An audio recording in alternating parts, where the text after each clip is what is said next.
नमस्ते। पूजा अर्चना और भक्ति में क्या डिफरेंस है? ये मेरे को आज किसी ने पूछा कि उसने बोला कि मैं तो पूजा अर्चना करती हूँ, तो वो तो भक्ति कहलाता है। लेकिन देखिए, भक्ति ना इनर चीज़ है और पूजा अर्चना आउटर चीज़ है। मतलब जो भक्ति तक जो भगवान तक पहुँचने का वो जो माध्यम या रास्ता है, वो पूजा अर्चना है। पूजा अर्चना इसीलिए आउटर चीज़ है। कोई मेडिटेशन करता है, कोई पूजा अर्चना करता है, कोई भजन सुनता है, कोई ये सब वो एक रास्ता है भक्ति तक पहुंचने का। लेकिन भक्ति एक्चुअली क्या है ना, वो एक संपूर्ण विश्वास है ईश्वर के प्रति और प्रेम है। मतलब कि हम जैसे किसी को प्यार करते हैं ना, तो उसके ऊपर हम सरेंडर हो जाते हैं। मतलब पूरा कंप्लीट ट्रस्ट रखते हैं कि ये चाहे कुछ भी हो जाए, ये मेरे साथ कभी गलत नहीं होने देगा। तो मतलब ऐसी भावना, यही भक्ति है। और जो ईश्वर से प्रेम करता है ना, तो वो तो जगत पिता है, जगत को उनने बनाया है। तो वो जगत के हर चीज़ को प्यार करने लगेगा, क्योंकि भगवान तो कण कण में बैठे हैं ना, इस जगत के कण कण में ईश्वर है। तो भक्ति वही यही चीज़ है कि वो आपको मतलब कभी गलत काम करने नहीं देगी। देखिए, मैं एक आपको छोटी सी कहानी सुनाती हूँ। एक राजा था जो जिसने बोला कि मतलब कि कल मेरे दरबार में सब लोग आना, और जो जिस चीज़ को टच कर लेगा ना, वो चीज़ उसका ही हो जाएगा। तो सब लोग गए। फिर किसी ने हीरे मोती जेवरात को टच किया, किसी ने और कोई चीज़ को, किसी ने सोने को टच किया, कोई जो फर्नीचर था उसी को टच किया। तो सब ने एक एक चीज़ को टच किया, लेकिन उसमें से एक छोटा सा बालक था, उसने दौड़ के गया और राजा को टच किया। मतलब देखिए, राजा, एक राज्य का राजा, उसका तो सब कुछ तो राजा का है ना।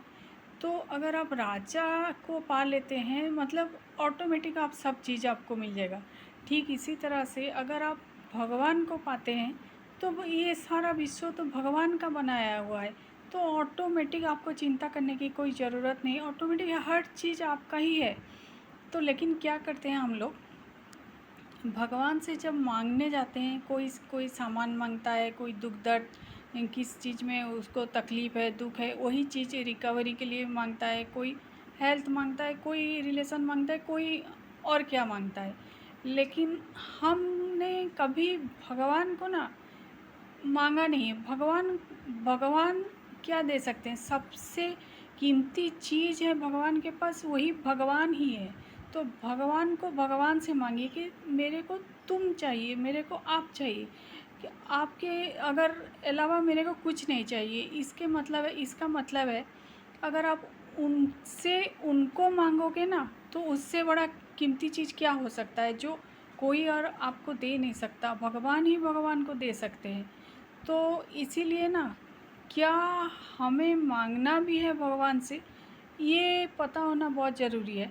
क्योंकि इधर उधर छोटे देखो, देखिए, एक समुंदर के पास जाते हैं, एक छोटा सा चम्मच लेके थोड़ा सा इसमें पानी दे दो, तो ये ठीक इसी तरह है। जो प्यार का सागर है, जो समुंदर है, उससे हम चम्मच लेके खड़े हैं कि इसमें थोड़ा भर दो बोल के।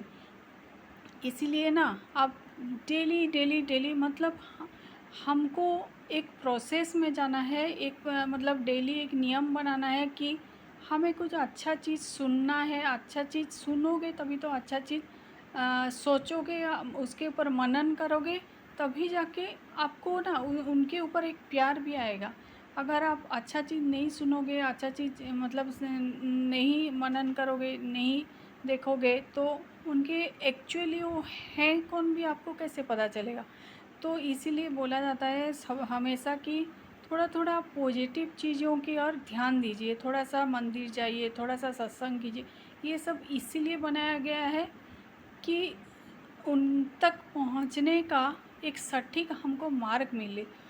अगर हम वही चीज़ पा लेते हैं जीवन में, तो हमारा देखिए दुख तकलीफ़ होता क्या है, सिंपल एक परिस्थिति है, तो वो भी टल जाएगा। तो हम ऐसे चीज़ में क्यों कोशिश नहीं करते जो रास्ता भगवान तक ही जाता है।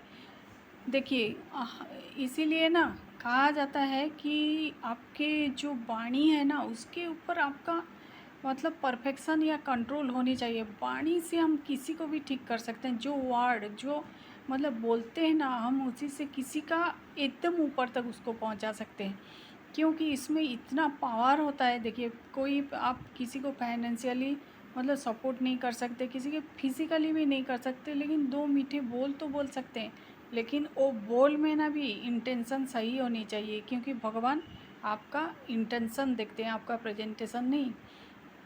क्योंकि सारी दुनिया आपका प्रेजेंटेशन देखती है कि आप किस पोस्ट में कैसे लग रहे हैं और क्या मतलब आपका स्टाटस क्या है, लेकिन भगवान देखते हैं आपका इंटेंशन क्या है। अगर आपका इंटेंशन सही है तो ऑटोमेटिक ही मतलब आपका प्रेजेंटेशन भी सही हो जाएगा।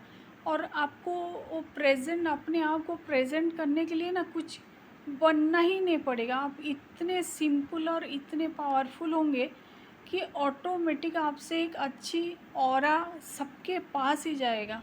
तो क्यों ना हम एक अच्छे इंसान बनने की कोशिश करें। आप सबने एक गाना तो ज़रूर, एक भजन है जो आपने सबने तो सुना होगा कि वैष्णव जन को तीर्ण कहीजे, पीर पराई जान रे, पर दुख उपकार करी तोय, मन अवमान नाणी रे।